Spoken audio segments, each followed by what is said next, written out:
Tired of getting spam after signing up on random websites? Let me show you a smart way. No real email, no sign up. In this video, you will learn how to use Temp, a free tool that protects your inbox and your privacy. Let's begin. A temporary email, also called a disposable email, is a quick and free email address that you can use for a short time. It lets you receive emails without using your real email ID. Anyone who signs up on a random website, uses free tools, or downloads something online should use a temporary email to stay safe. Just go to Google and type mail temps. Click on the first link and the site will open. As soon as you land on the page, you will see a temporary email already generated. No sign up needed.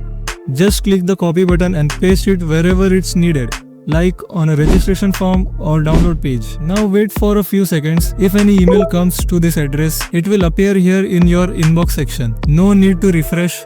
One question always comes to your mind. Why should you use temporary email instead of your real email? It's simple, because your real email gets spammed, filled with ads, or worse, gets shared with other companies. If you create an account on Mailtemps, you can unlock more features like personal dashboard, history, and custom domains. But again, it's optional. So next time when you need a quick email, don't share your real one. Just visit mailtemps.com and use it freely. If you find this video helpful, don't forget to like, share, and subscribe to Inside Web. We upload more such internet tools and privacy tips every week. Got questions or need a tutorial on any other tools? Just comment below.